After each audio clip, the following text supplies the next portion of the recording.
When one of the world's richest men secretly purchases a luxury mansion for his estranged father, it seems like a simple gesture of reconciliation. But when Errol Musk receives his billionaire son's gift, he makes a decision that surprises everyone, including Elon himself. The story begins on a private jet high above the Atlantic Ocean, where Elon Musk is reviewing photos of a beautiful house in Cape Town's exclusive Hout Bay.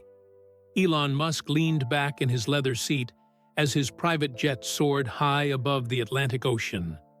Outside the window, clouds drifted by like islands in a sea of blue. But Elon wasn't looking at the view. His eyes were fixed on his tablet, where pictures of a beautiful house filled the screen. The house wasn't for him. It was for his father, Errol Musk.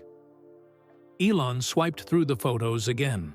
The house sat on a hill in Hout Bay, one of the most beautiful areas near Cape Town, South Africa. It had huge windows that looked out over the ocean, 5 bedrooms, a swimming pool that seemed to hang off the edge of a cliff, and gardens filled with native plants. The price tag was 45 million rand, about $2.5 million. For most people, that was a fortune. For Elon, the second richest man in the world, it was pocket change. "Another coffee, Mr. Musk?" asked a flight attendant. Elon nodded without looking up. "Thanks, Jenna." When she left, he closed the real estate app and opened his email. He read the message from his secret agent in Cape Town one more time. "Everything is arranged as you requested. The purchase will be made through Starshine Holdings, with no connection to your name. The seller has accepted your offer. The house will be ready for handover in 2 weeks." Elon allowed himself a small smile. No one knew about this plan. Not his assistant, not his friends, not his siblings Kimball and Tosca. Especially not the press. If they found out that Elon Musk was buying a luxury house for his father, the man he had publicly criticized in interviews, they would have a field day. His relationship with his father was complicated. That was putting it mildly. After his parents divorced when he was 9, Elon had lived with Errol in Pretoria. Those years had shaped him, for better and worse. Errol had been tough, sometimes too tough. He had pushed Elon hard, criticized him often, and rarely showed affection. But he had also taught Elon about engineering, let him read any book he wanted, and supported his early computer interests. Now, at age 53, with his own empire of companies, Tesla, SpaceX, Neuralink, X, Elons, still found himself thinking about his father's approval. It was ridiculous, really. He had changed the world multiple times over. He was sending rockets to space and building a future where humans might live on Mars. What more could he do to prove himself? Yet here he was, secretly buying his father a house. The coffee arrived and Elon took a sip. It was hot and bitter, just how he liked it. His phone buzzed with a text from his team at SpaceX about the latest Starship test, but for once, he didn't immediately respond. Instead, he looked back at the house photos. The truth was, Errol was getting older. At 77, his health wasn't great. Despite everything that had happened between them, the harsh words, the public criticism, the years of distance, Elon couldn't ignore the fact that time was running out for any kind of reconciliation. Not that he expected a miracle. Errol was as stubborn as he was. Maybe more so. The old man might throw the house keys back in his face. But maybe, just maybe, this gesture might crack open a door that had been closed for too long. Elon finished his coffee and closed the tablet. In 12 hours, he would land in Austin, Texas, where he had back-to-back meetings at Tesla headquarters. 3 weeks later, he would make an unannounced trip to South Africa. His official reason would be to discuss satellite partnerships with the South African government. The real reason would be to hand his father the keys to a new home. No press, no public statements, just a private moment between a father and son with a mountain of history between them. 2 weeks later, Elon sat in a different office, this time in his Austin headquarters. A secure video call connected him with Ari Khan, his agent in Cape Town. "The purchase is complete," Ari said. "The house is now owned by Starshine Holdings. Here are the keys." He held up a set of keys attached to a simple silver ring. "No problems with the paperwork?" Elon asked. "None." The sellers were delighted with the offer. No negotiation needed.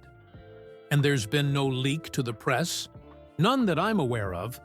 I've personally handled everything, as requested." Elon nodded. "Good.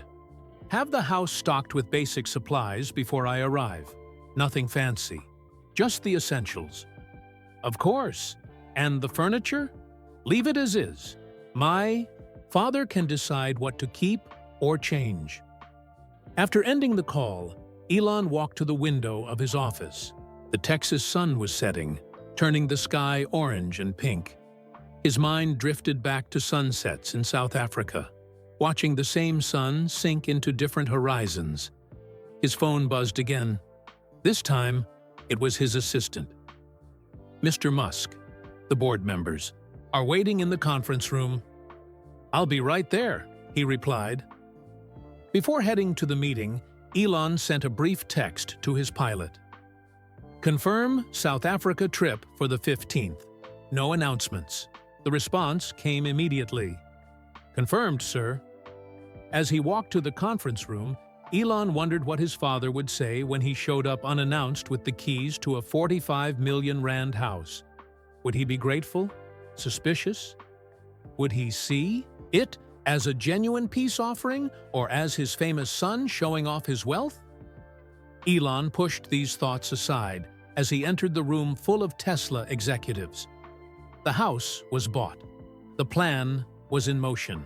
In just 9 days, he would stand face to face with his father and say the words he had rehearsed in his mind. "I bought you a house, Dad." What happened after that was up to Errol.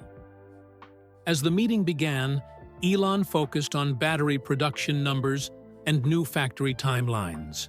But in the back of his mind, a clock was ticking down to a moment that might change nothing or everything between him and the complicated man who had raised him. All he knew for certain was that the house now belonged to Errol Musk. What his father would do with it remained to be seen. During the long flight to Cape Town a week later, memories flooded Elon's mind. He closed his eyes, and suddenly he was 12 years old again, standing in his father's workshop in Pretoria. "You've done it all wrong," Errol said, pointing to the small circuit board Elon had spent hours soldering. "Take it apart and start over." Young Elon blinked back tears. "But, Dad, I followed the diagram exactly." "Then you read the diagram wrong," Errol replied without sympathy. "Engineers don't make mistakes. They get it right the first time." The memory stung, even now. Elon opened his eyes and stared out the window of his private jet. The Atlantic Ocean stretched below, vast and blue. He had spent his life proving his father wrong. Engineers did make mistakes. The key was learning from them and trying again. His first rockets had exploded. His early Tesla models had flaws, but he had never given up. Another memory surfaced. He was 17, packing his bags to leave South Africa for Canada. "You'll be back," Errol had said, leaning against the doorframe of Elon's bedroom. "This idea of yours won't work." But it had worked. Elon had escaped South Africa just before he would have been forced to join the military under the apartheid government. He had built a new life in Canada, then America. He had started Zip2, then PayPal, then Tesla and SpaceX, and more companies than most people could name. And still, a part of him wanted his father to say, "I was wrong. You did it." Elon's phone buzzed, jolting him back to the present. It was a Text from his brother Kimball. "Good luck with the meeting in SA. Call me after." Kimball knew about the official reason for his trip: meetings with the South African Space Agency about satellite launches. But even Kimball didn't know about the house. Nobody did. The flight attendant appeared. "We'll be landing in Cape Town in about 30 minutes, Mr. Musk." Elon nodded. "Thank you." He tried to focus on his tablet, reviewing notes for his official meetings. But his mind kept drifting to the last time he and his father had spoken face to face. It had been at a family gathering 3 years ago. The conversation had started pleasantly enough, but had quickly turned sour when Errol brought up an interview Elon had given. "You told the reporter I was a terrible father," Errol had said, his voice low but angry. "Is that really what you think after all I did for you?" "I said you were tough," Elon had replied. "Which is true. I made you tough," Errol shot back. "The world isn't kind to soft people." The argument had escalated from there, with old hurts and resentments bubbling to the surface. They had parted without resolving anything. Later, Errol had given his own interviews, criticizing Elon's parenting of his own children, questioning his business decisions, suggesting his success was as much luck as skill. Public sniping through. The press had become their primary form of communication. A sad situation for a father and son. Elon's sister Tosca had tried to play peacemaker over the years. "He's proud of you," she had insisted after one particularly bitter exchange. "He just doesn't know how to show it." Maybe she was right, or maybe their relationship was beyond repair. This house, this gesture, would answer that question once and for all. The plane began its descent into Cape Town International Airport. Through the window, Elon could see Table Mountain, flat-topped and majestic, overlooking the city where he had spent part of his childhood. South Africa was a complicated place for him, full of both good and painful memories. After landing, Elon was whisked through a private exit to avoid the press. His local security team met him with a nondescript black SUV. No Tesla. That would attract too much attention. "Take me to the waterfront hotel first," he instructed the driver. "I need to freshen up before my first appointment." His first appointment wasn't on any official schedule. It was with his father, at a small restaurant in Belleville, where they had sometimes eaten when Elon was a boy. Errol didn't know Elon was coming. He thought he was meeting an old friend for lunch, a friend who was actually on Elon's payroll and had been instructed to make the invitation. In his hotel room, Elon showered and changed into casual clothes, jeans and a plain black t-shirt. He slipped the house keys into his pocket, along with the ownership papers. Then, he looked at himself in the mirror. At 53, his face showed signs of his intense life, lines around his eyes, a certain weariness in his expression. What would his father see when he looked at him? The boy who had left South Africa with big dreams? The billionaire who had transformed multiple industries? Or just the son who had never quite lived up to impossible expectations? It didn't matter, Elon decided. This visit wasn't about seeking approval. It was about making peace while there was still time. He left the hotel and got back into the waiting SUV. "Ready, sir?" asked the driver. Elon nodded. "Vivaldi's restaurant, in Belleville, and, please, no speeding. I'm in no hurry to get there." But that wasn't entirely true.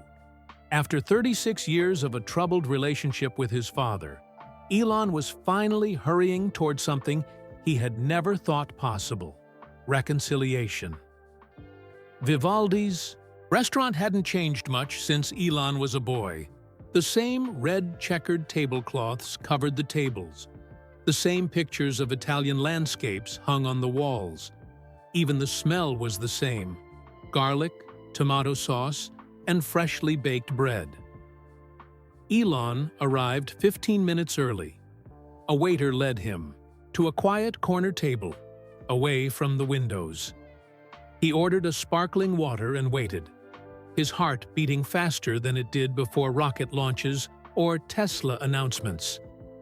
At exactly noon, Errol Musk walked through the door. At 77, he moved more slowly than Elon remembered, but he still stood straight and tall. His white hair was neatly combed, and he wore a pressed blue shirt and khaki pants. He looked around, clearly expecting someone else. The waiter pointed toward Elon's table. Errol's eyebrows shot up in surprise. He hesitated for a moment, then walked over. "Elon," he said, his voice a mix of confusion and suspicion. "What are you doing here?" "Hello, Dad," Elon replied, standing up. "Please, sit down." Errol sat, his eyes never leaving his son's face. "I was supposed to meet James for lunch."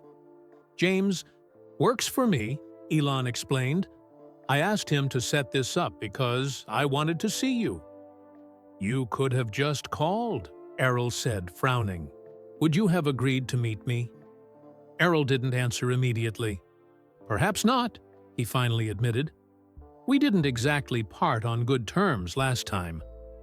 The waiter appeared with menus. Both men ordered without really looking at the options.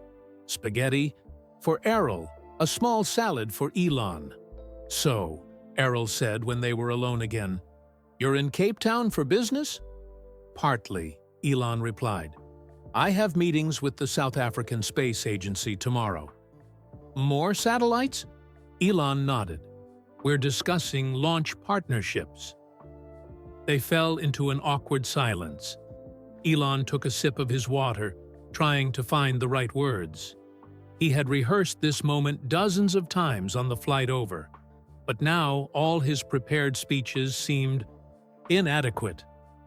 "You're looking well," he finally said. "For an old man, you mean," Errol replied, but there was a hint of amusement in his eyes. "For anyone," Elon said. "How's your health?" "Good days and bad days," Errol shrugged. "Nothing serious yet." Their food arrived. Elon watched as his father twirled spaghetti around his fork, with the same precise movements he remembered from childhood. "Dinners!" "Dad," Elon began, "I didn't just come here to check on you or to talk about satellites." Errol looked up, waiting. "I came to give you something." Elon reached into his pocket and pulled out an envelope. He placed it on the table between them. "What's this?" Errol asked, not touching it. "Open it," Elon said simply. With careful fingers, Errol opened the envelope and pulled out the papers inside. He read slowly, his expression changing from confusion to disbelief. "This is a deed," he said, "for a property in Hout Bay." "Yes," Elon confirmed. "I bought you a house, Dad." Errol stared at him. "Why?" It was a simple question, but the answer was anything but simple. How could Elon explain the tangled emotions that had led to this moment? The lingering need for approval, the hope for redemption, the desire to make peace before it was too late? "Because I can," he said finally. "Because despite everything, you're my father. And because maybe it's time we both tried something different." Errol looked back at the papers, reading the details. "This property, it must have cost." "The cost doesn't matter," Elon interrupted. "What matters is whether you'll accept it." The restaurant had grown busier around them, filled with the clatter of dishes and the hum of conversation. But at their table, time seemed suspended as Errol considered his son's unexpected gift. "I have a perfectly good house in Pretoria," he said eventually. "This one is better," Elon replied. "It has a view of the ocean. You always said you wanted to retire near the sea." Errol's eyebrows rose slightly. "You remembered that?" "I remember a lot of things." Errol carefully folded the papers and put them back in the envelope. "I'd like to see it," he said, which wasn't quite acceptance, but wasn't rejection either. Relief washed over Elon. This was more than he had hoped for. "I have a car waiting outside. We can go now, if you're finished eating." 20 minutes later, they were driving up the winding roads of Hout Bay. The SUV climbed higher and higher, until they reached a private driveway protected by a sleek security gate. Elon punched in a code, and the gate swung open. The house looked even more impressive in person than it had in the photos. Modern and elegant, it seemed to blend into the rocky hillside while still standing out as a masterpiece of architecture. Floor-to-ceiling windows reflected the blue sky and greener vegetation. Errol said nothing as they parked. His face was unreadable as he got out of the car and stood looking up at the house. Elon walked up beside him. "The keys are in the envelope, too." Slowly, Errol pulled out a set of keys on a silver ring. He turned them over in his hand, then walked toward the front door. Inside, the house was even more spectacular. The entryway opened into a vast living room with views of the Atlantic Ocean stretching to the horizon. The furnishings were elegant but comfortable. Leather couches, glass tables, original artwork on the walls. "It comes fully furnished," Elon explained as they walked through the rooms. "But you can change anything you don't like."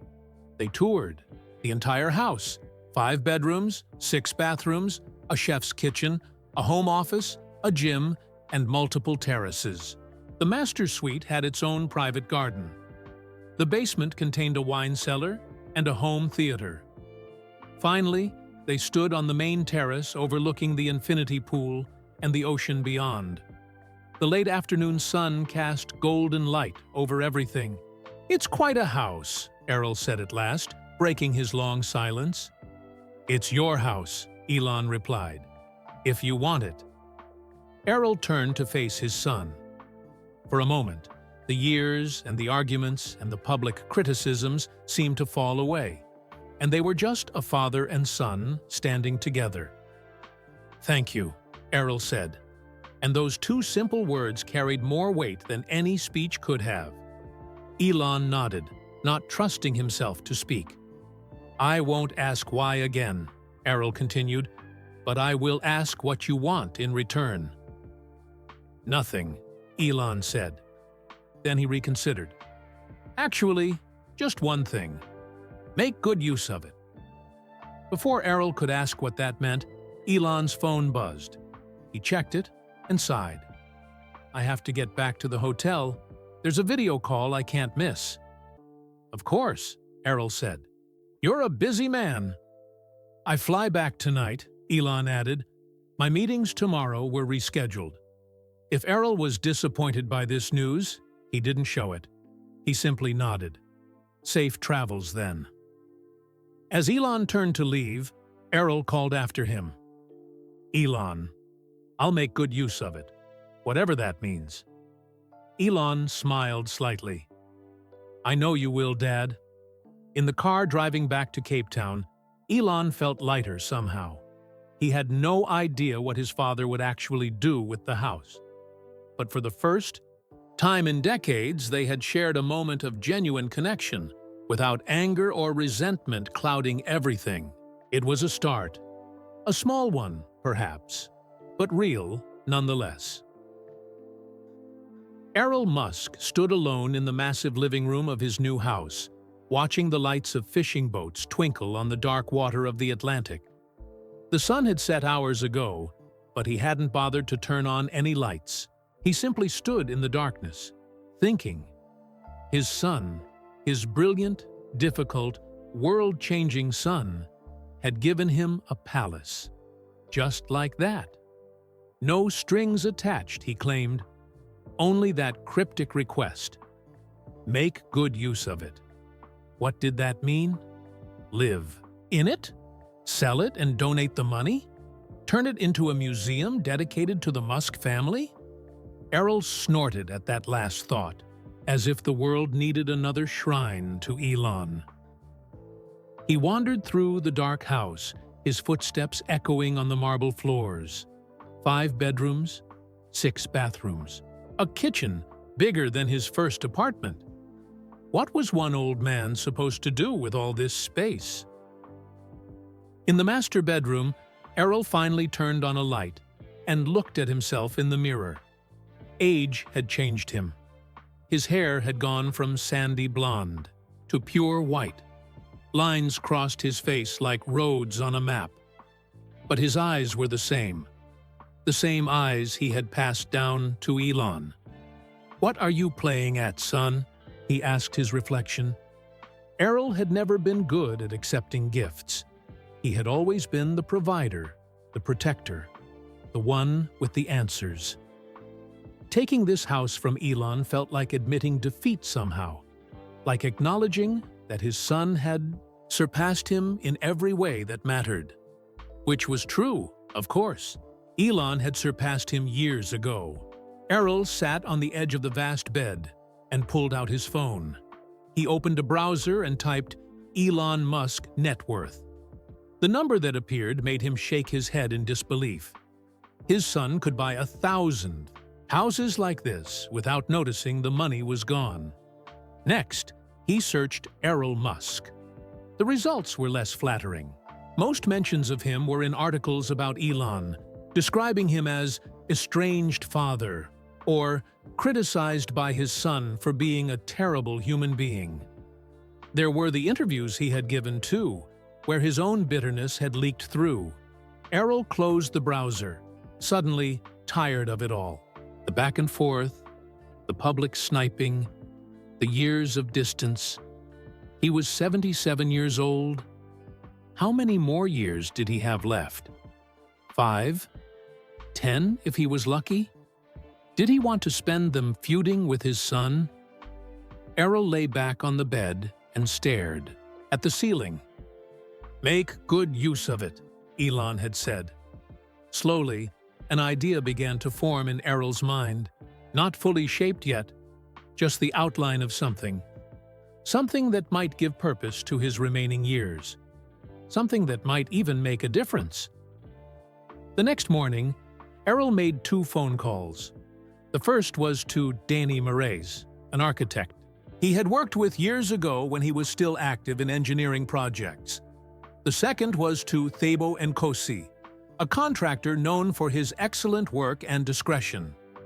By afternoon, both men were walking through the house with Errol, listening, as he outlined his vision. "Can it be done?" Errol asked when he had finished explaining.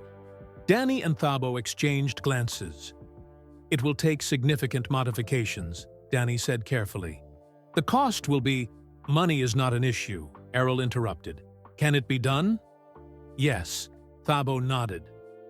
"With the right permits, we could begin work next week." "Then let's get those permits," Errol said. "I want to start as soon as possible." After the men left, Errol walked out to the terrace and looked at the view that was now his. Hout Bay spread out below, a picturesque coastal town nestled between mountains and sea. In the distance, he could see the fishing harbor where colorful boats bobbed in the water. His phone rang. It was Tosca, Elon's sister. "Dad," she said when he answered. "Is it true? Elon bought you a house in Hout Bay?" News traveled fast in the whole Musk family. "It's true," Errol confirmed. "And you accepted it?" Tosca sounded surprised. "Yes, but I'm making some changes to it." "What kind of changes?" Errol smiled, though his daughter couldn't see it. "You'll find out soon enough. Everyone will." Over the following days, trucks began arriving at the property. Workers in hard hats carried in building materials and carried out original furnishings. Neighbors noticed the activity and began to talk. Who had bought the luxurious house? What were they doing to it? When they discovered that the new owner was Errol Musk, father of Elon, the rumors spread even faster. Some said Elon was building a secret SpaceX facility in South Africa. Others claimed Errol was starting a rival electric car company to compete with his son. None of them guessed the truth. A week into the renovations, Errol received another call. This time it was from Kimball, Elon's brother. "Dad, what are you doing?" Kimball asked without preamble. "Hello to you too, son," Errol replied dryly. "Elon buys you a magnificent house, and you're gutting it? He's going to be furious." Errol's voice hardened. "The house was a gift. He said I could do what I wanted with it." "Yes, but..." "No buts. Kimball, I'm making good use of it, just as he asked." After hanging up, Errol walked through the construction site that had once been a pristine mansion. Walls were coming down. New ones were going up. The swimming pool was being redesigned. The landscaping was changing. He felt more alive than he had in years. For the first time since retiring, he had a project worthy of his engineering mind. More than that, he had a purpose. Elon had given him a house, but Errol was building something else entirely. Sophia Lamont sipped her cappuccino at the corner cafe in Hout Bay, her notebook open in front of her. As a journalist for the Cape Times, she had learned to follow her instincts. Right now, those instincts were screaming that something interesting was happening at the luxury house on Sentinel Peak Road. For 2 weeks, she had watched trucks and workers come and go. She had taken photos from a distance, careful not to trespass. She had even attempted to chat with some of the workers during their lunch breaks, but they had been polite and tight-lipped. "I don't understand why you're so interested in a simple renovation," her editor had said yesterday. Sophia had tried to explain. "The property was purchased through a shell company that I've traced back to one of Elon Musk's smaller ventures. Then his father, Errol Musk, suddenly shows up and starts making massive changes. There's a story here." Her editor had shrugged. "Fine. You have 1 more week. Then I need something concrete, or you move on to covering the water shortage crisis." Sophia circled a name in her notebook. Thabo Nkosi. He was the contractor overseeing the renovations. If she could get him to talk, she might finally understand what was happening. As if summoned by her thoughts, a tall man in a crisp blue shirt walked into the cafe. Sophia recognized him immediately from her research. Thabo Nkosi, owner of Cape Builders, the construction company handling the mysterious project. Sophia watched as he ordered at the counter, then made her move. She approached with a friendly smile. "Mr. Nkosi, I'm Sophia Lamont from the Cape Times. I wonder if I could ask you a few questions about your work on Sentinel Peak Road." Thabo's expression remained pleasant but became guarded. "I'm afraid I can't discuss client projects." "I understand," Sophia nodded. "But the community is very curious. It's not every day that Errol Musk moves into the neighborhood and starts major renovations." "Mr. Musk values his privacy," Thabo replied, picking up his coffee. "As do most of my clients. Have a nice day, Ms. Lamont." As he walked away, Sophia sighed. Another dead end. She returned to her table and made a note in her book, Nkosi, professional, discreet, loyal to client. Outside the cafe, the morning sun sparkled on the waters of Hout Bay. Fishing boats chugged into the harbor with their morning catch. Tourists strolled along the promenade, taking photos. Just another beautiful day in one of Cape Town's most picturesque neighborhoods, except for the mystery unfolding on the hill above the bay. Sophia finished her coffee and walked to her small car. Time to try a different approach. If the builders wouldn't talk to her, maybe the neighbors would. Across town, in his luxury hotel suite, Elon Musk scrolled through emails on his phone. He had been in Austin for the past 3 weeks, focused on Tesla's new battery technology. His trip to South Africa and the house he had given his father seemed almost like a dream now. Elon had expected some response from Errol. A thank you call, perhaps, or even a complaint about some aspect of the house. But there had been nothing. Complete silence. He had asked Kimball about it last week, knowing his brother sometimes spoke with their father. "He's busy with something," Kimball had said vaguely. "Some kind of project?" "What kind of project?" Elon had asked. He wouldn't say. You know how he gets when he's working on something. Secretive, focused. Yes, Elon knew. It was a trait he had inherited. Now, out of curiosity, Elon opened a browser on his phone and searched for news from Hout Bay. Nothing unusual appeared. He tried a more specific search. Errol Musk, Hout Bay. This time, he found a small item in a local Cape Town blog. Locals report unusual activity at a luxury property recently purchased by Errol Musk, father of billionaire Elon Musk. Construction crews have been working extended hours, and deliveries of specialized equipment have been observed. Representatives for the Musk family declined to comment on the nature of the renovations. Elon frowned. What was his father up to? He considered calling him directly, but decided against it. The house had been a gift with no strings attached. Errol was free to do whatever he wanted with it. Still, Elon couldn't help feeling curious and slightly concerned. His father had always had big ideas, but not all of them had been practical or successful. He made a mental note to ask his South African team to keep an eye on the situation. Not to interfere, just to stay informed. Back in Hout Bay, Sophia was having better luck with her neighbor interviews. Mrs. Hrix, an elderly woman who lived 2 houses down from the Musk property, had been watching the renovations with interest. "They've brought in all sorts of special equipment," she told Sophia over tea in her garden. "Last Tuesday, they delivered what looked like laboratory tables and scientific equipment. Very strange for a private home." "Laboratory tables," Sophia repeated, scribbling in her notebook. "Yes, dear. My late husband was a chemistry professor. I recognize laboratory furniture when I see it." Sophia's reporter instincts tingled. This was getting more interesting by the minute. "Have you met Mr. Musk?" she asked. Mrs. Hrix nodded. "He introduced himself last week. Very polite gentleman. Not at all what I expected from reading the tabloids." "Did he mention what he's doing with the house?" "No, but he asked a lot of questions about the local schools." Mrs. Hrix sipped her tea.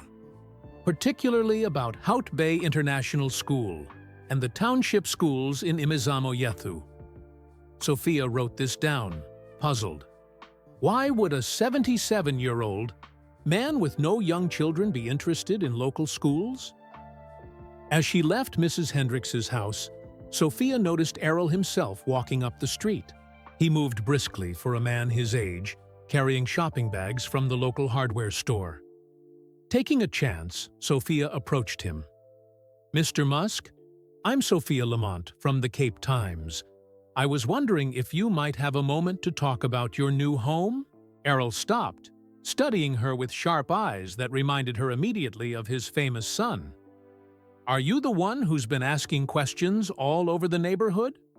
Sophia smiled sheepishly. "I'm just doing my job." To her surprise, Errol smiled back. "I understand. Journalists have been part of my life for decades now. Would you be willing to tell me what you're creating up there?" Sophia gestured toward the house on the hill. "Not yet," Errol replied. "But when it's ready, you'll be the first to know. I promise you that, Ms. Lamont." "Can you at least give me a hint?" Errol seemed to consider this. "Let's just say I'm finally putting my engineering background to good use. Now, if you'll excuse me." He continued up the road, leaving Sophia with more questions than answers. But one thing was certain. She wasn't going to stop investigating. Whatever Errol Musk was building in that house, it was going to be her story. 3 months passed. The construction at Errol's property continued at a steady pace. The tall security fence and strategic landscaping made it impossible for curious, neighbors, or persistent journalists to see what was happening inside. Delivery trucks came and went. Workers arrived early and left late. The community buzzed with theories, each more outlandish than the last. "He's building a rocket launch pad. Like his son," claimed one local at the Hout Bay market. "I heard it's a secret laboratory for Tesla experiments," said another. Sophia Lamont kept notes on every rumor, but she was no closer to the truth than when she started. Her editor had long since reassigned her to other stories, but she continued to watch the Musk property in her free time. Then, on a bright Tuesday morning in October, the construction vehicles disappeared. The temporary fencing came down. The workers left for the last time. A new sign appeared at the entrance to the property, but it was covered with a cloth, waiting to be unveiled. Sophia, who had been driving past the property daily, nearly crashed her car when she saw the changes. She parked across the street and stared. Something was finally happening. The next day, a fleet of small white buses pulled up to the property. Sophia watched in amazement as children began to file out. Dozens of them, ranging from about 8 to 18 years old. Most wore faded clothes, some had shoes that barely held together, and they all looked wide-eyed with wonder as they stared up at the transformed mansion. Sophia recognized these children immediately. They were from Imizamoyethu and Khayelitsha, Cape Town's largest townships, where poverty was a daily reality for thousands of families. What were they doing at Errol Musk's luxury home? A tall woman in a crisp blue dress stepped forward and began organizing the children into groups. Several other adults, teachers, Sophia guessed, helped guide the children toward the entrance. Then Errol himself appeared. He wore a simple button-down shirt and khaki pants. His white hair caught the morning sun as he walked over to the covered sign. With a quick tug, he pulled away the cloth. Sophia gasped. The sign read, "Musk Innovation Academy for Township Youth." She scrambled for her camera and took several photos, her heart racing with excitement. This was not what anyone had expected. As the children filed into the building, Sophia approached the tall woman who seemed to be in charge. "Excuse me," Sophia called. "I'm Sophia Lamont from the Cape Times. Could I ask what's happening here today?" The UI woman smiled. "I'm Dr. Nandi Mbeki, the headmistress. Today is our first day of classes at the academy. Mr. Musk has transformed this property into a school for gifted children from underprivileged communities." "A school?" Sophia repeated, stunned despite her suspicions about laboratory equipment. "Yes, but not just any school," Dr. Mbeki explained. "A specialized academy focusing on science, technology, engineering, and mathematics. The children have been selected through an aptitude testing program we conducted in township schools over the past 2 months." As they talked, more buses arrived, bringing more children. Their excited voices filled the morning air as they gathered in what had once been a luxury mansion's front garden, now transformed into an assembly area. "Would it be possible to see inside?" Sophia asked. Dr. Mbeki hesitated. "We're not giving tours yet, but..." She glanced over at Errol, who was greeting children by name. "Let me ask Mr. Musk." To Sophia's surprise, Errol agreed to a brief tour. "Ms. Lamont has been very patient," he said with a knowing smile.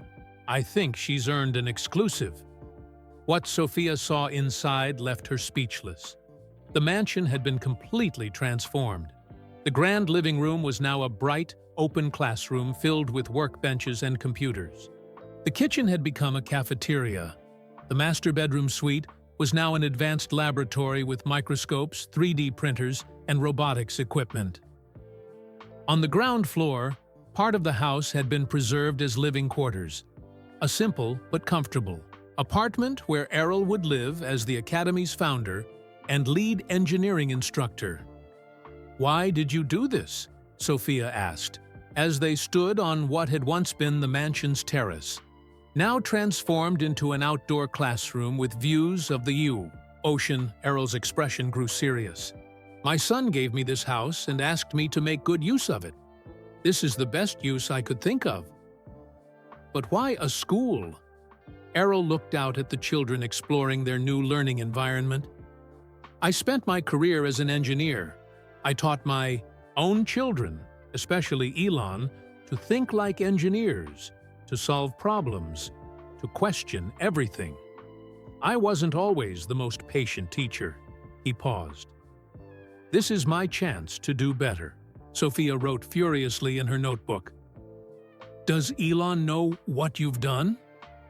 "Not yet," Errol admitted, "but he will soon enough." Later that day, after the children had gone home on their buses, Sophia sat in her car typing frantically on her laptop. The story was bigger than she had imagined. Errol Musk, father of the world's most famous innovator, had turned a multi-million rand gift into something truly unexpected. A chance for children with nothing to perhaps become the innovators of tomorrow. As she wrote, she could see Errol through the windows of his small apartment in what remained of the mansion. He was hunched over a desk, preparing lessons for the next day, surrounded not by luxury, but by purpose. Sophia's headline practically wrote itself. Errol Musk transforms son's gift into future for township children. What she didn't know was how Elon would react when the story broke worldwide the next morning.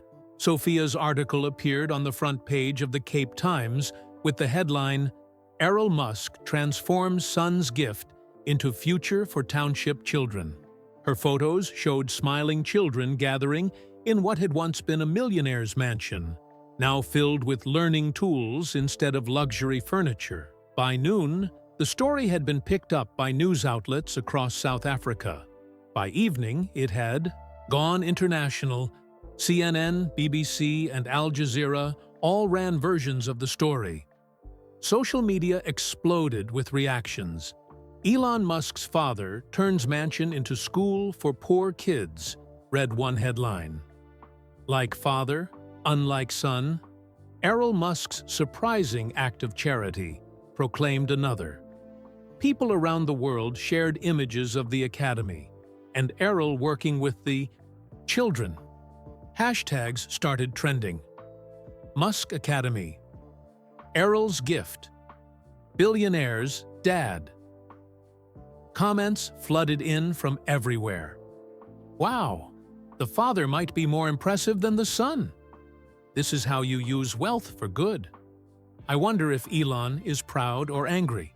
That last question was on everyone's mind, especially since Elon himself had remained silent. No tweets, no press statements, no public reaction of any kind. In Austin, Texas, Elon was in the middle of a SpaceX meeting when his phone started buzzing, non-stop. At first, he ignored it. He was used to notifications. His companies made news every day. But when even his executives' phones began lighting up with alerts, he knew something unusual was happening. "What is it?" he asked, noticing their sidelong glances. His communications director hesitated. "It's about your father." The meeting paused as Elon read the forwarded article on his phone. His face revealed nothing as he scrolled through the story and studied the photos. There was his father, standing in what should have been a luxury living room, surrounded by township children learning robotics. There was the house, completely transformed. There was the sign, Musk Innovation Academy. "For township youth." "Continue the meeting," Elon said quietly, putting his phone away. "The Starship timeline won't adjust itself." If his team was surprised by his calm reaction, no one showed it. They resumed their discussion about launch windows and engine modifications. But everyone in the room wondered what Elon was really thinking. After the meeting, alone in his office, Elon pulled up more articles about his father's school. He read every detail, studied every photo. He saw the laboratory that had been created in what would have been the master suite. He noted the classroom where the dining room had been. He spotted the small apartment where his father now lived. The only part of the mansion still used as a residence. One photo in particular caught his attention. Errol leaning over a workbench, showing a young girl how to connect wires to a small motor. The expression on his father's face was one Elon had rarely seen growing up. Patient, encouraging, genuinely interested. Elon's assistant knocked on his door. "Your brother is on line 1. Elon picked up the phone. "You've seen the news," he said, without preamble. "Everyone has," Kimball replied. "Dad's gone viral at 77. Did you know what he was planning?" "No idea." "Are you upset?" Elon considered. The question. "Why would I be upset?" "Because you gave him a luxury house and he turned it into a school? Because he's getting praise all over the world for what he did with your gift?" "The house was his to do with, as he pleased," Elon said simply. "Tosca thinks it's his way of competing with you again," Kimball continued, "getting attention by riding your coattails." Elon stared out his office window at the Texas landscape. "Maybe," he admitted, "or maybe he's just doing what he thinks is right." After hanging up, Elon scrolled through comments on social media about his father's academy. Many praised Errol. Some criticized Elon for not doing something similar himself. A few speculated about family drama behind the scenes. None of them understood the complicated history between father and son. None of them knew about the harsh words, the criticism, the years of seeking approval that never quite came. None of them realized that what Errol was doing now, teaching children engineering with patience and encouragement, was precisely what Elon had needed from him as a boy. Elon's phone buzzed with yet another news alert. He glanced at it.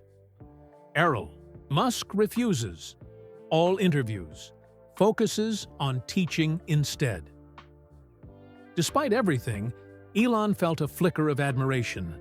His father could have used this opportunity to give interviews bragging about his new school. He could have criticized Elon publicly. Instead, he was simply teaching, doing the work without seeking credit. Meanwhile, in Cape Town, Sophia Lamont was experiencing her own version of viral fame. Her article had been shared millions of times. Other journalists were calling for interviews about how she broke the story. Her editor had given her a permanent assignment following the Musk Academy developments. Today, she was back at the school, observing classes from a respectful distance. The children, initially shy around cameras and notebooks, now hardly noticed her presence as they focused on their lessons. Dr. Mbeki approached her during a break. "We've received over 200 applications since your article was published," she said. "Parents from all over Cape Town want their children to attend." "How many can you accept?" Sophia asked. "With our current resources? Perhaps 20 more." Errol is considering adding afternoon sessions to accommodate more students. Sophia glanced over at Errol, who was helping a group of boys troubleshoot a small robot they had built. "Has he heard from his son?" she asked quietly. Dr. Mbeki shook her head. "Not that he's mentioned, and I wouldn't expect him to share that information if he had." Sophia nodded, understanding. The Musks were a private family despite their public profiles. Whatever conversation might be happening between father and son would remain between them. What she didn't know was that, at that very moment, Elon was finally typing a response to the situation. Not a public tweet or a press release, but a private email to his father. The message was short, just 3 sentences. But those 3 sentences would change everything. "I've seen what you've done with the house. It's better than anything I could have imagined. I'm proud of you." Errol read the email on his phone while sitting on a bench outside the academy. Morning sunlight dappled the ground through the branches of a large jacaranda tree. He read the message twice, then a third time. His son's words, especially the last sentence, stirred something deep inside him. "Mr. Musk, are you okay?" Errol looked up to see 12-year-old Thabo Nchumalo standing in front of him, concern in his young eyes. Thabo was one of the first students, selected for the academy, a math prodigy from Khayelitsha who lived with his grandmother and 3 siblings in a small 2-room house. "I'm fine, Thabo," Errol replied, putting his phone away. "Just getting some fresh air before class. Shouldn't you be in Dr. Mbeki's science lesson?" Thabo shifted from one foot to the other. "I finished the experiment early. Dr. Mbeki said I could come find you to ask about the rocket project." Errol smiled. "Rockets? Of course." Thabo was obsessed with spacecraft, just like his son had been at that age. Just like his son still was. "Well then," Errol said, standing up. "Let's talk rockets." As they walked back toward the school building, Thabo peppered him with questions. "How big will our rocket be? Will it use solid or liquid fuel? How high will it go? Can we put a camera on it? Will it have a recovery parachute?" Errol answered each question patiently, explaining the physics and engineering, principles in terms the boy could understand. This was what the academy was all about. Nurturing curiosity, building knowledge, creating opportunities for children who had been denied them by circumstance. Inside, the school buzzed with activity. What had once been a showcase of luxury was, now, a showcase of learning. The grand staircase was lined with student projects. The walls displayed diagrams and charts instead of expensive artwork. Every room had a purpose. In what had been the home theater, 15-year-old Naledi Radibi was working alone, focused intently on a circuit board. Errol paused in the doorway, watching her deft fingers connect wires and components. Naledi was perhaps the most promising student at the academy. The daughter of a domestic worker from Gugulethu Township, she walked 2 hours each way to attend. When Errol had discovered her mathematical abilities during the testing program, he had immediately offered her a place. Her dream was to become an electrical engineer. "How's it coming along?" Errol asked, entering the room with Thabo. Naledi looked up, her face lighting up. "I think I've solved the power distribution problem, Mr. Musk." "Look," she demonstrated her solution, an elegant workaround that Errol hadn't thought of himself. He nodded approvingly. "Excellent work. That's exactly the kind of creative thinking I want to see." Throughout the day, Errol moved from student to student, project to project. He helped 14-year-old Zola debug a computer program. He guided 16-year-old twins, Mandla and Mandisa, through a structural engineering challenge.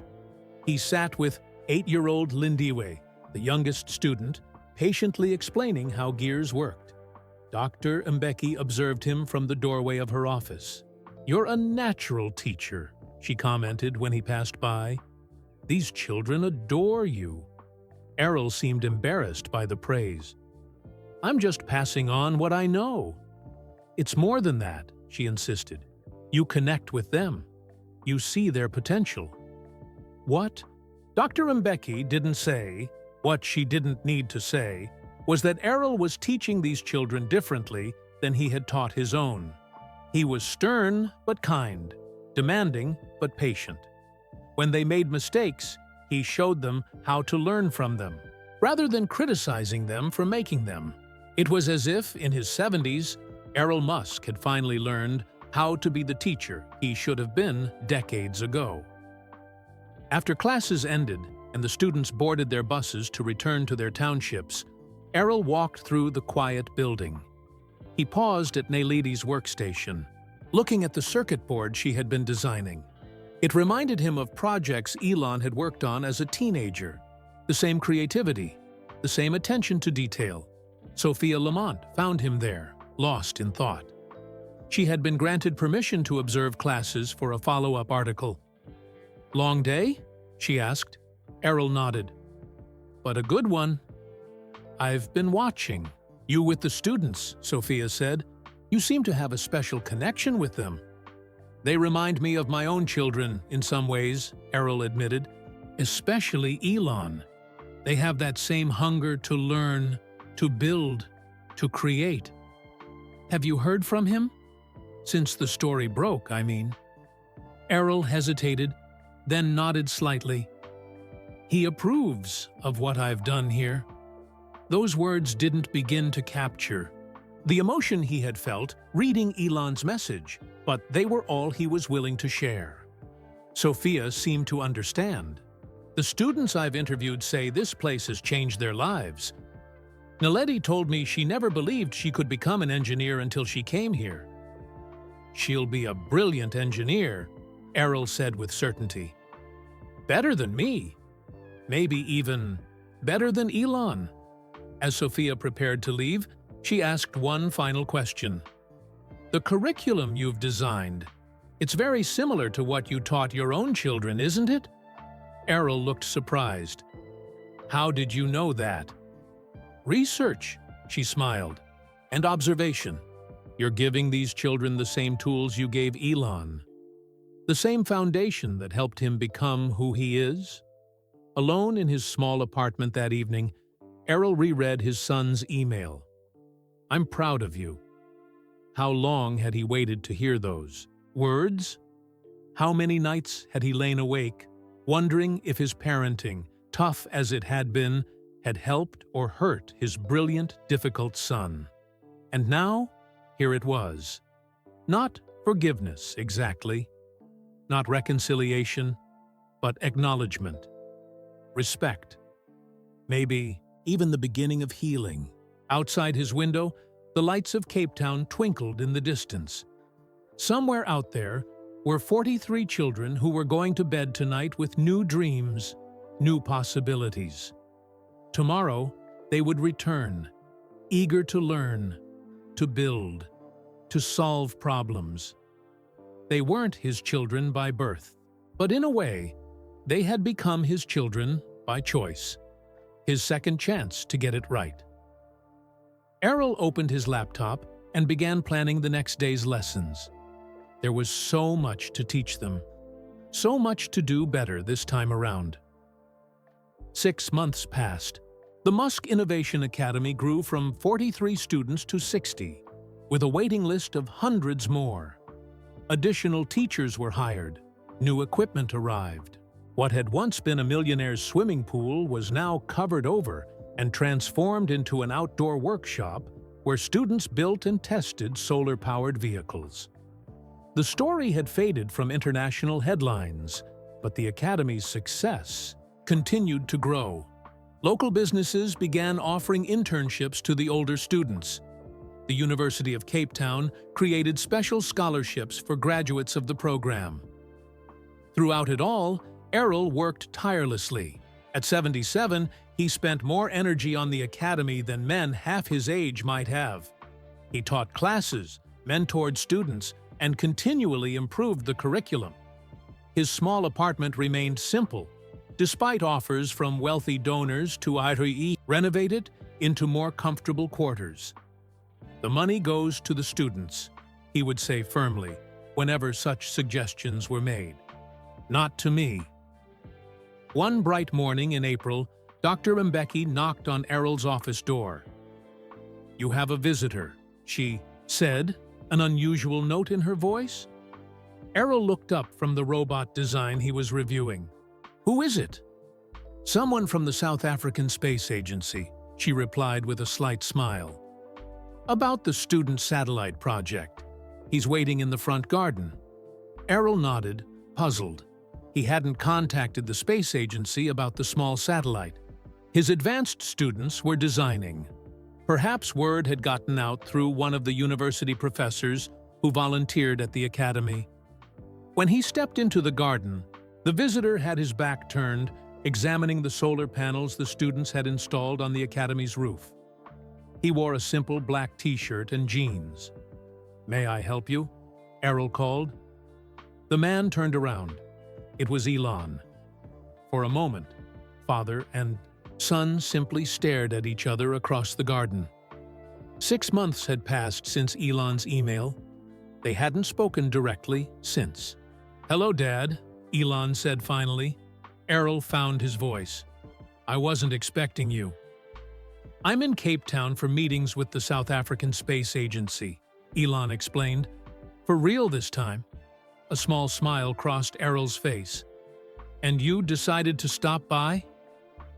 "I wanted to see what you've built here." Before Errol could respond, a group of students rounded the corner of the building, deep in discussion about their robot design. They stopped short when they spotted the visitor. 12-year-old Thabo's eyes grew wide as saucers. You're Elon Musk!" he gasped. The other students froze in shock. For months, they had been learning in a school founded by Elon Musk's father. They had heard stories about the famous son. Some had pictures of SpaceX rockets on their notebooks, but none had expected to actually meet him. Elon smiled. "I am." "And you are?" "Thabo Nxumalo," the boy said, stepping forward with newfound courage. "I'm building a model rocket that can deploy a small parachute at apogee. Would you like to see it?" "I would," Elon nodded seriously. What was meant to be a quick tour turned into a 3-hour visit. Elon was pulled from one student project to another. He watched demonstrations, asked questions, and offered suggestions. The students, initially starstruck, soon forgot their shyness in their excitement to show their work to the famous innovator. Errol hung back, observing. He saw his son kneel beside young Lindy to help her debug a simple program. He watched as Elon spent 20 minutes discussing propulsion systems with Thabo. He noticed how Naledi confidently explained her circuit design and how Elon listened with genuine interest. "Your students are impressive," Elon said when they finally had a moment alone. They stood on the terrace overlooking the ocean, the same terrace where they had stood 6 months earlier when Elon had first shown his father the house. "They're brilliant kids," Errol agreed. "They just needed a chance." "And the right teacher," Elon added, looking directly at his father. Something unspoken passed between them, an acknowledgement of the past, perhaps, or the beginning of a new understanding. "Would you like some tea?" Errol asked, gesturing toward his apartment. "It's not fancy, but it's home now." Inside the small living space, father and son sat across from each other at a simple table. Family. Photos lined the walls, including several of Elon and his siblings as children. "You kept those," Elon noted, surprised. "Of course I did," Errol replied. "You're my children." They talked for over an hour, not about the past, those wounds were still too deep, but about the academy, the students, and the future. Errol described his plans to expand the program. Elon shared insights from his own educational initiatives. Dr. Mbeki found them there, deep in conversation, when she came to remind Errol about the afternoon classes. "Mr. Musk, the younger Mr. Musk," she corrected herself with a smile. "Will you be staying for the robotics demonstration this afternoon? The students have been working on it for weeks." Elon checked his watch. "I have a flight to catch." "Unfortunately." The disappointment on her face mirrored what Errol felt, but didn't show. "But," Elon continued, "I'll be back in 3 weeks for the satellite project launch, if that's okay with the Academy's founder." Errol nodded, unable to hide his surprise and pleasure. "We'd be honored." As Elon prepared to leave, the students gathered to say goodbye. Thabo handed him a small model rocket the class had signed. "So you remember us," he said solemnly. "I won't forget," Elon promised, carefully taking the gift. Father and son walked to the waiting car together. What passed between them at their parting remained private. A handshake, perhaps, or something more. What mattered was that Elon had come, and that he planned to return. 2 days after Elon's visit, Dr. Mbeki noticed a change in Errol. He seemed more thoughtful, sometimes pausing in the middle of a lesson, as if lost in thought. Other times, she caught him looking through old photos he normally kept tucked away. "Is everything all right?"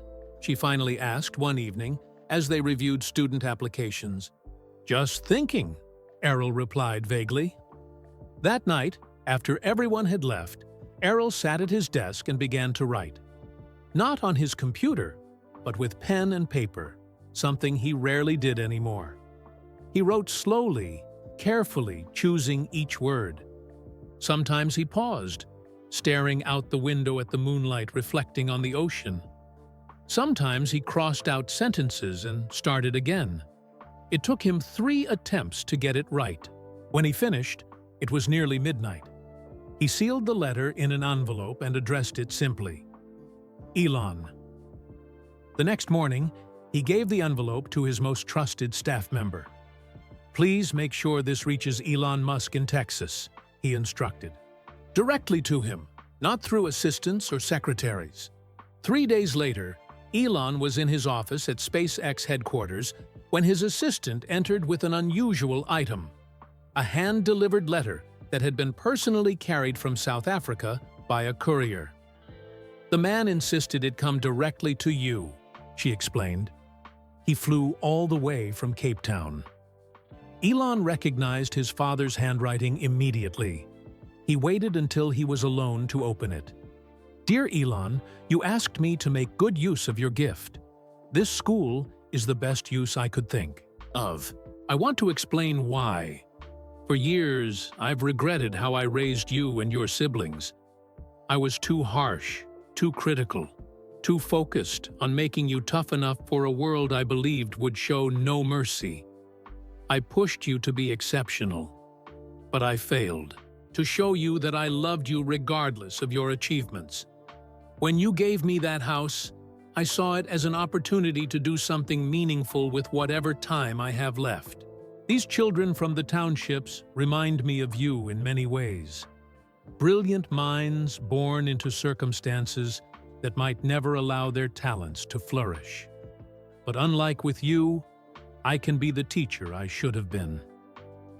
Every day, I try to do better with them than I did with you. When Thabo struggles with a calculation, I show patience instead of frustration. When Naledi doubts herself, I offer encouragement instead of challenges. When Lindiwe makes a mistake, I help her learn from it instead of criticizing her for making it. It's not that I regret pushing you to excel. I regret how I did it. The pride I feel watching you change the world is immeasurable, but I wonder what kind of relationship we might have had if I had shown you the warmth these children now receive. I don't expect this academy to erase our complicated history, but perhaps it can be a bridge to something new between us, and perhaps it can give these children the future they deserve. There's one more thing I must tell you.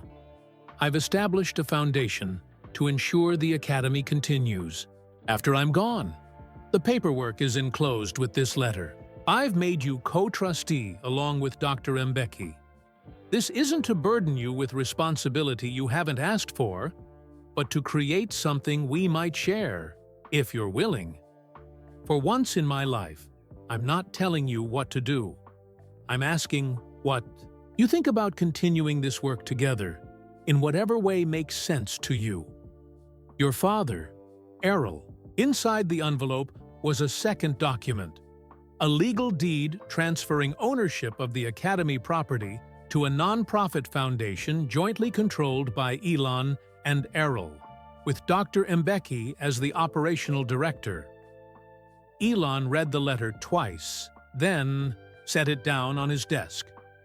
Outside his window, a rocket stood on the launch pad, being prepared for a mission to the International Space Station. Usually, that sight filled him with focused energy. Today, his mind was elsewhere, on a hillside in Cape Town, where his father was trying to build a different kind of future. Elon's phone rang.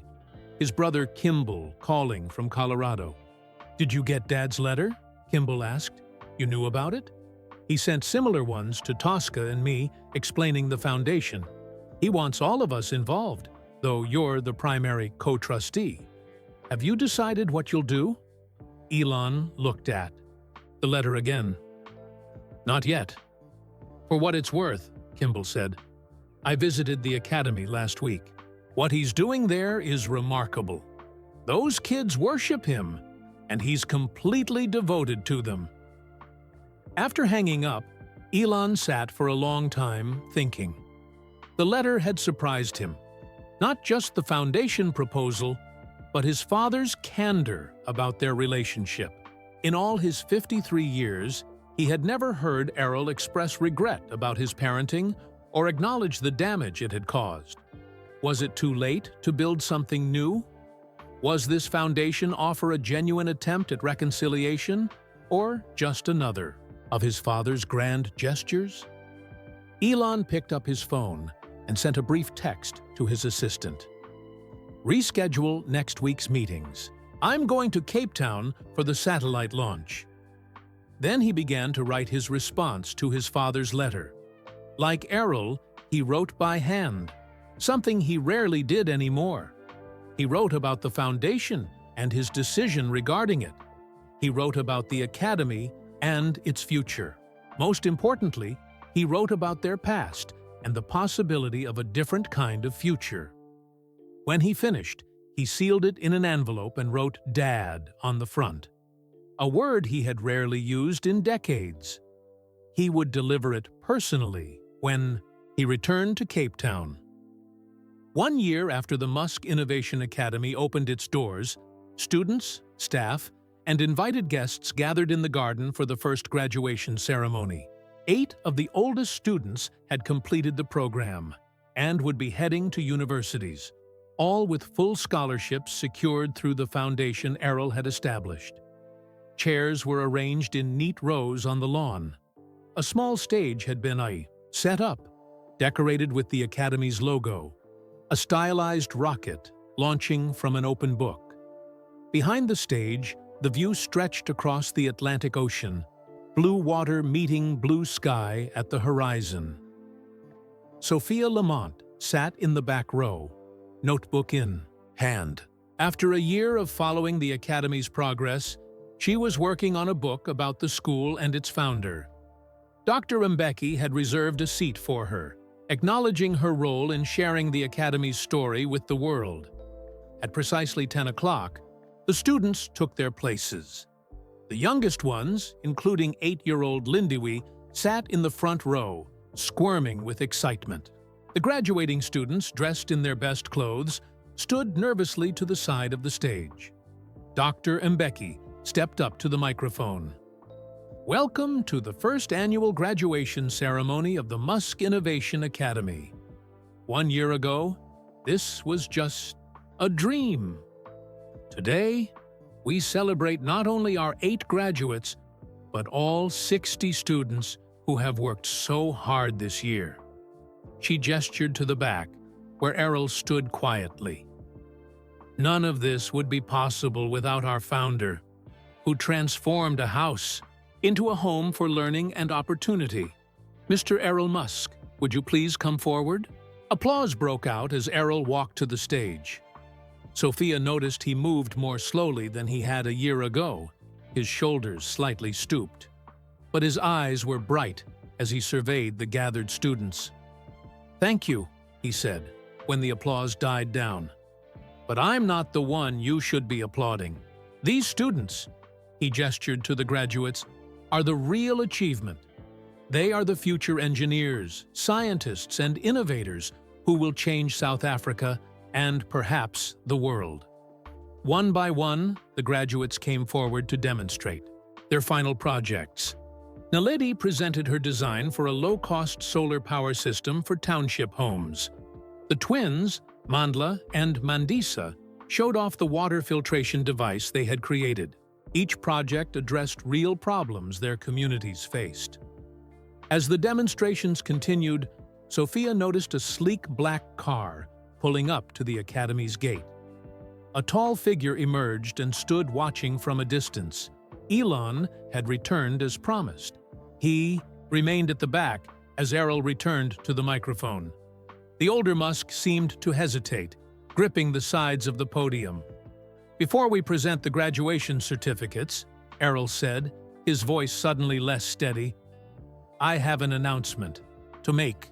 A hush fell over the gathering. "Some of you have noticed I've been slowing down lately," he continued.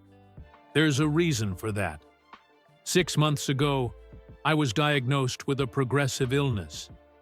The doctors have given me less than a year." Gasps rose from the audience. Dr. Mbecki's hand flew to her mouth. Even Sophia, trained to remain objective, felt tears spring to her eyes. "I didn't share this news earlier because I didn't want it to overshadow our students' achievements," Errol explained. "But it's the reason I worked so quickly to establish the foundation that will ensure this academy continues long after I'm gone." At the back, Elon stood perfectly still, his face unreadable.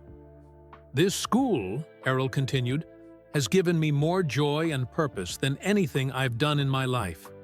Teaching these children has been my greatest privilege. Watching them grow has been my greatest reward." His voice broke slightly, but he steadied himself. "The foundation is now fully funded and operational. The Academy's future is secure, but it will need leadership and vision to reach its full potential." Errol looked out at the stunned faces before him. "When my son Elon gave me this house, he asked me to make good use of it. I hope I have." From the back of the garden, Elon began, walking forward. A path opened for him as people recognized who he was. Whispers rippled through the crowd.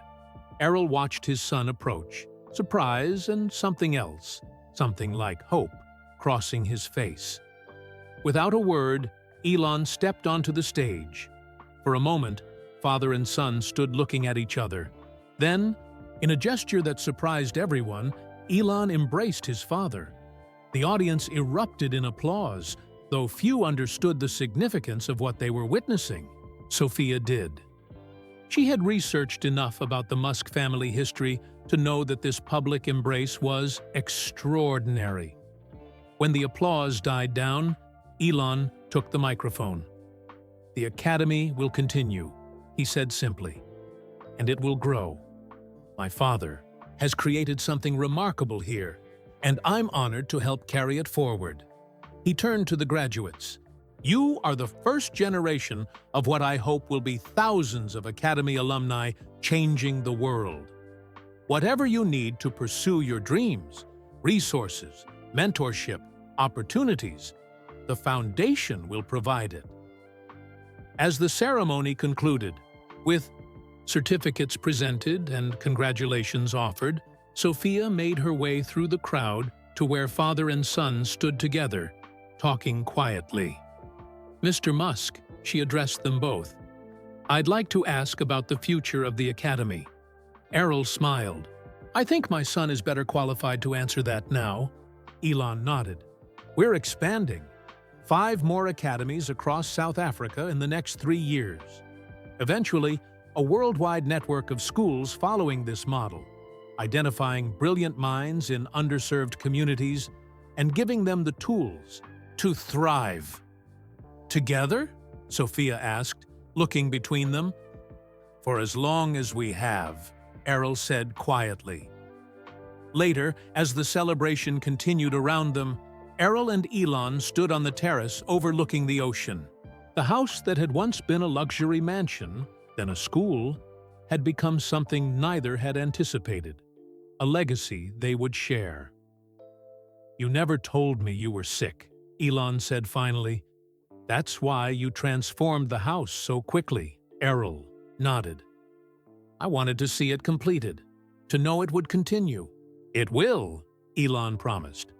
What had everyone talking wasn't just that Errol had turned a mansion into a school. It was that in his final chapter, he had found a way to connect with the son, who had both resented and sought to impress him all his life. And for Elon, the house he bought as a simple peace offering became the unexpected bridge to something he never thought possible: forgiveness. That was the end of Elon Musk secretly buys his father a house.